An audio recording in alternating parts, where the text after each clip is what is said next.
Yo, my bad, y'all. The camera went out. My bad. Anyways, what I was saying about the story, my covers were completely yanked off of me.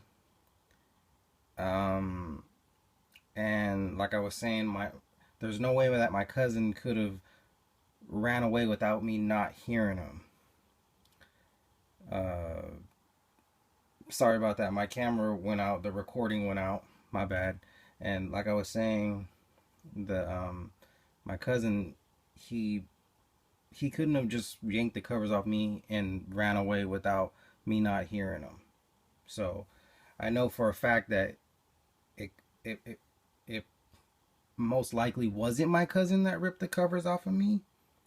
I I There was so many things going through my head when the blankets came off of me. I was thinking, all right, maybe my blankets were a little heavy and they fell off on the side of the cotton. Possibly. I just I didn't know, and I was just tripping like, what the fuck was that? And my cousin, I talked to him the next morning and I asked him. I said, "Hey man, tell me the truth from one person to another. Did you rip my covers off of me last night?" And he's like, "No man, I didn't do that."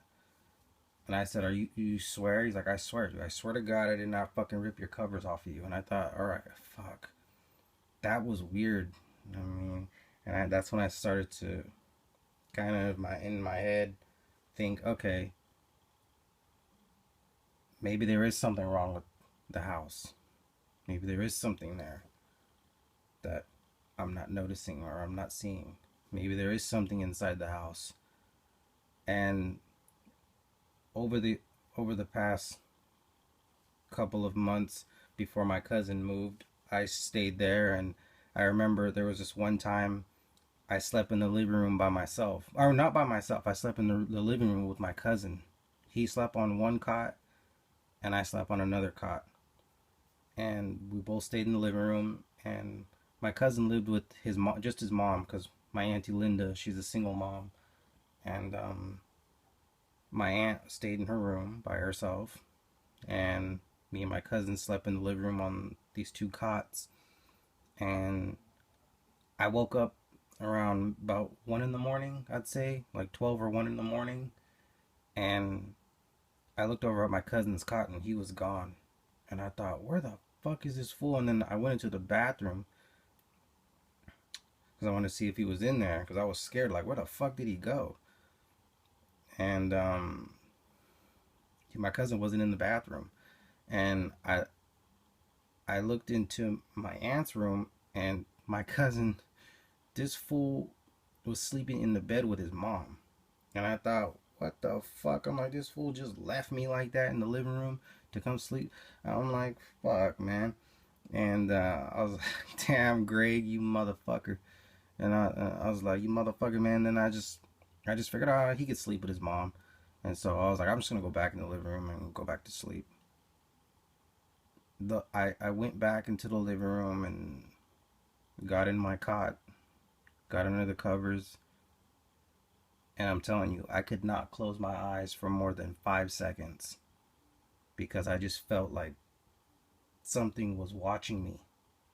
I just didn't know what. And believe me, you can feel when something's looking at you or when eyes are on you. And I just couldn't. Like, something was watching me and I could feel it. And I couldn't close my eyes for more than 5 seconds. And I was just so scared. So I just stayed up the whole rest of the morning.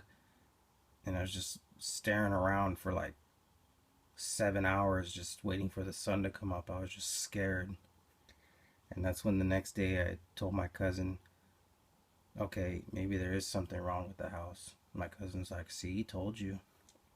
And I remember getting to my friend Nick now. My friend Nick moved into the house after my cousin, because that's the thing. My cousin moved away to Washington. And my friend Nick moved in there after. And I remember he was living there like maybe a few months. And that's when I told him about the house, how it's haunted and all that stuff. And my friend Nick didn't believe me. He was just like, man, you're full of shit. There ain't nothing wrong with the house. And I was just like, all right, then you'll find out for yourself. And surely, I guess after a few months of him staying in the house, my friend Nick started to experience things. He started to be scratched and choked in his sleep. And he was waking up with bruises and shit like that. And I thought, all right, see, I told you. And then the thing is, my friend Nick has a little brother and a little sister. And my friend Nick told me that his little sister woke him up at about 4 in the morning and told him that a little girl came through his wall, came through her wall. A little girl came through her wall, his little sister's wall, and asked her to go to the park across the street and play. And I was like, what? And he's like, yeah. He's like, my little sister woke me up and said there was a little girl holding a teddy bear that came through her wall, and the little girl said, let's go to the park across the street and play. And she just disappeared into thin air. And I thought, what? That's fucking crazy. And there was an incident when I stayed over at my cousin's old house, now my friend Nick's house. And there was an incident where we were in the kitchen, and you could see his bathroom from the kitchen, and the bathroom door was closed, but you could see the light like flickering on and off from the kitchen, and you could hear the switch inside the bathroom just going. And we thought, what the fuck is my friend Nick's little brother playing around in there or something? Like, and so we go over to the bathroom, and we could still hear the switch inside the bathroom going, and we could see the light underneath the door going on and off. And I thought, what the fuck is going on in there? And we don't turn on, we open the door very fast, and there's nothing inside nobody inside the bathroom. We look inside the shower, pull the curtain back, nobody in there.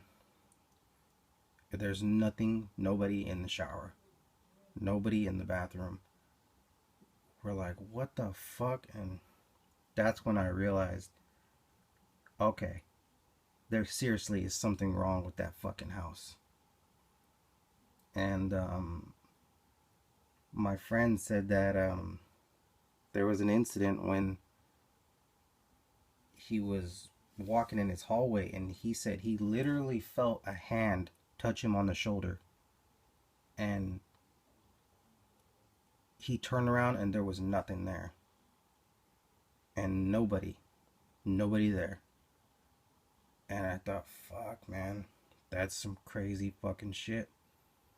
And I know I'd driven by that house, but and then my friend moved out of that house. This was in 2002. My friend moved out of the house. He moved in there in 2000, which is right after my cousin left. And some people moved in there after my friend Nick did. But my friend moved out of there in 2002. So he lived there for like 3 years. But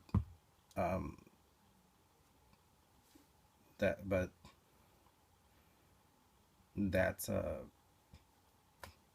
what happened with that house. There's people who live in the house now, but